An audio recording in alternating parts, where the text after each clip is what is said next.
Hello, guys, and welcome back to Between the Ropes TV. Now, as you'll noticed, I've got Jack Hughes with us. Avid watchers of the channel will recognise him and know all about his story, but he's not on for an interview today. We've got great news. Jack's actually joined the channel.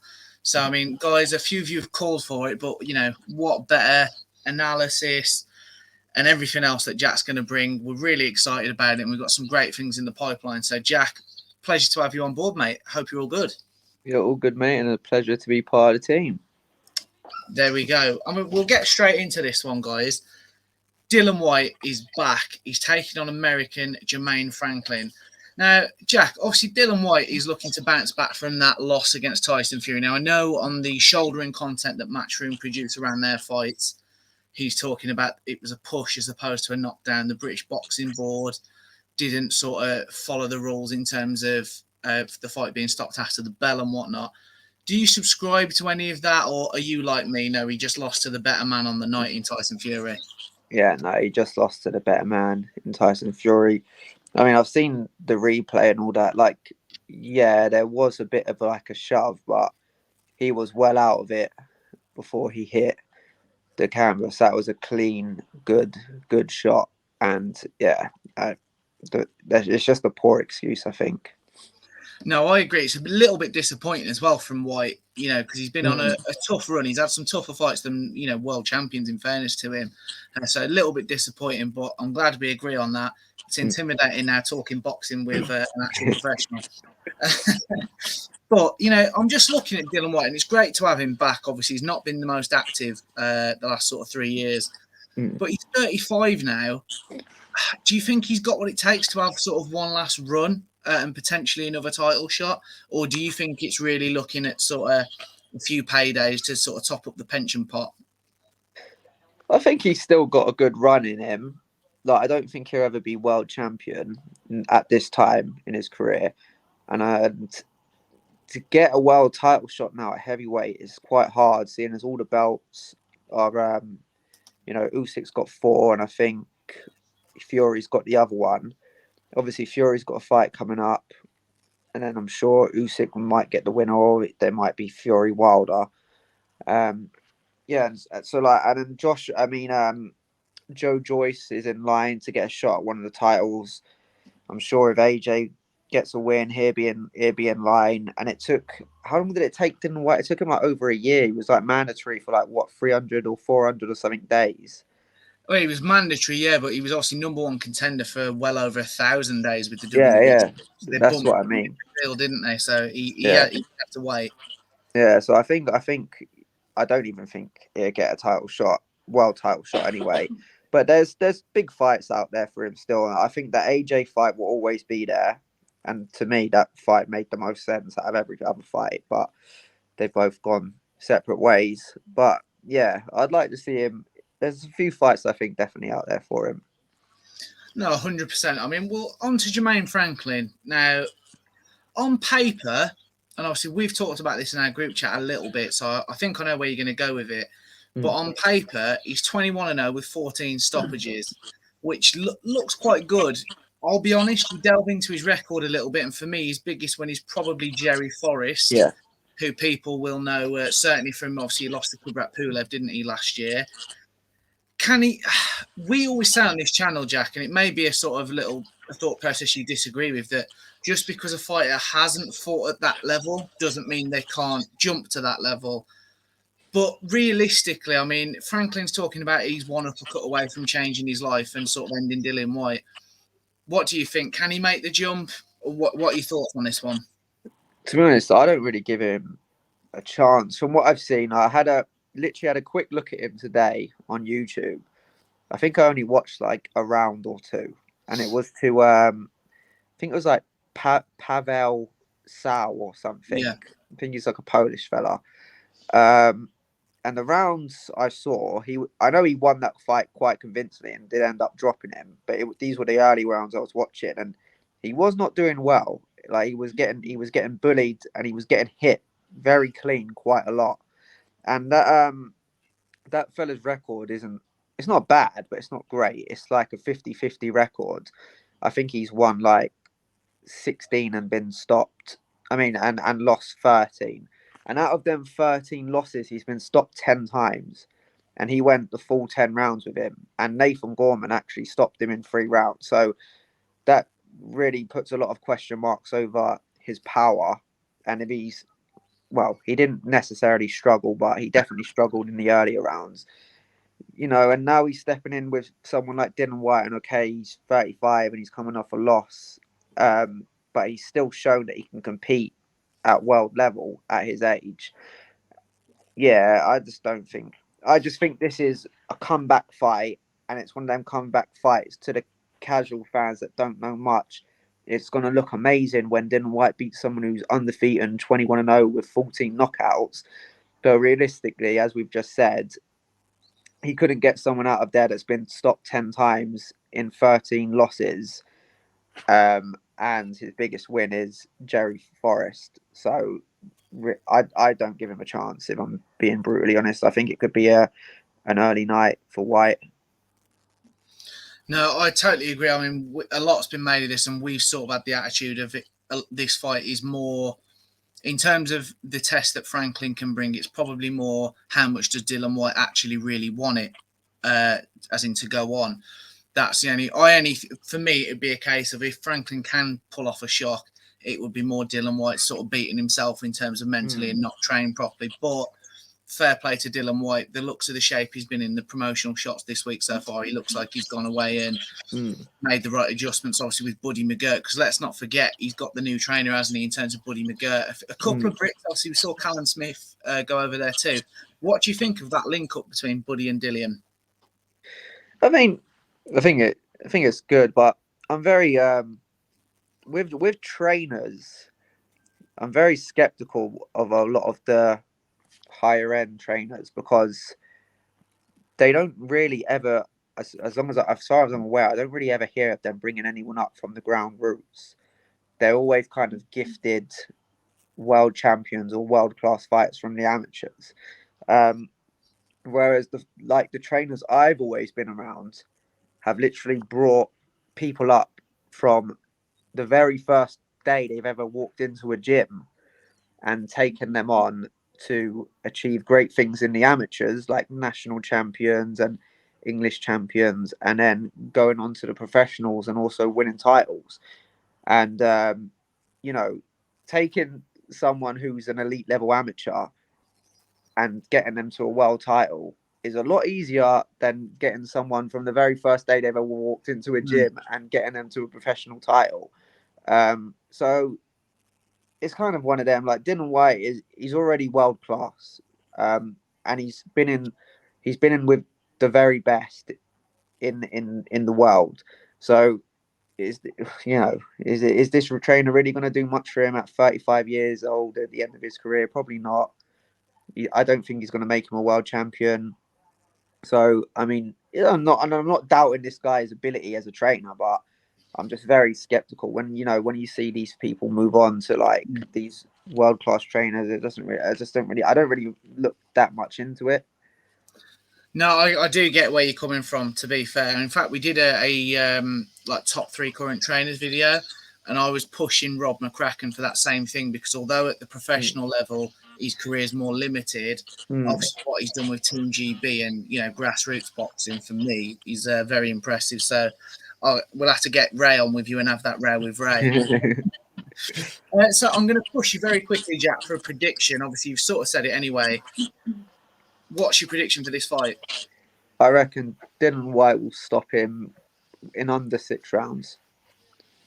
I actually agree. I've got written down here Dillian Whyte in the first 6 rounds. So there you go, guys. Let us know what your prediction is for this fight. But stay with us because this card is stacked. We've also got an old school British heavyweight title fight between Fabio Wardley and Nathan Gorman. Now, I'm quite excited about this fight because, to be honest, it gives the opportunity for both fighters to have a sort of coming out party. We know all about Fabio Wardley's limited experience, so he has been learning on the job. Before he went pro, it's well documented he had a couple of white-collar fights. But he is on this run of 13 straight knockouts. For me, I don't know if you'll agree, Jack, but his biggest wins, Eric Molina and Nick Webb, but they're still both, although probably the wrong ends of their career. Still respectable names. What are your thoughts on Fabio Wardley? I think Wardley's good. I don't know him personally, but I'm in a group chat with him, and we've spoken quite a lot before. And I know a lot of people have spoke very highly of him. And as you said, his biggest win was Eric Molina on paper, but the Nick Webb win was quite good, I guess, like for English level. But I mean, he looks good. He looks impressive, and he definitely carries a lot of power. So yeah, I think he's good. I think he could go on to do good things like British title and so on. No, I agree. I mean, I personally think he could go a little bit beyond British title level. But Nathan Gorman, obviously, he's coming into this, not been very active at all. It's only his 4 fights since that July 2019 loss to Daniel Dubois. And this is also, I would say, his biggest test since then. What are your thoughts on Nathan Gorman? I think he's all right. I think there was obviously a lot more hype around him before Dubois pretty much smashed him. I thought he would give Dubois trouble, but I mean, it was very early, wasn't it? Where he got stopped. 4th round. Yeah, 4th round. And I don't, and he didn't really show anything. So I think that obviously changed a lot of people's opinions. And yeah, I think he's all right. Like, I think he could go on and win a couple titles. I would say he's probably around like Southern area to English level. And I think Wardley's a lot better than that. Again, I think it's probably going to be an early night. I think it's one of them that I think it looks a lot better on paper than it actually is. But you never know. But it is heavyweight boxing. But I do think it's going to be another early night. No, I mean, again, critics are going to say I'm agreeing with you just because we've got the box on the channel.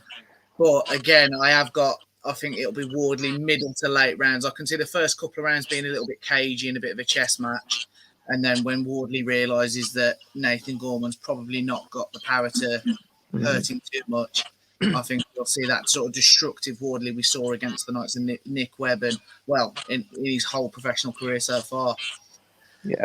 So we'll move on. Now, this is a stacked card. We've got this light heavyweight fight between Craig Richards and Ricard Bolotniks. Now, fight fans, certainly in the UK, know Bolotniks from his Fight Camp 2 loss to Joshua Buatsi, where, in fairness, he was criticised. Eddie Hearn was criticised for making that fight, but Bolotniks gave Buatsi problems at times, and Buatsi had to, I wouldn't say go to the well, but he definitely had to think about things and dig a little deeper than he probably wanted to. Craig Richards, on the other hand, he's only really lost at that top level, really, hasn't he, to Bivol Buatsi. Obviously, he lost it only a few years ago at British title level. How do you see this one playing out? Because for me, it's must win for both, isn't it, if they want to stay in and around that top end of the division? I think that is the best fight on the card. Really, if I'm looking at it, it's the only fight on the card that actually interests me. I do think Richards will win it. I think it would be points, but that sorry, what's his name? What was his name? Bolotnik, yeah. He's beat some people that he probably shouldn't have beat. He beat Jose Burton, stopped him as well, I think.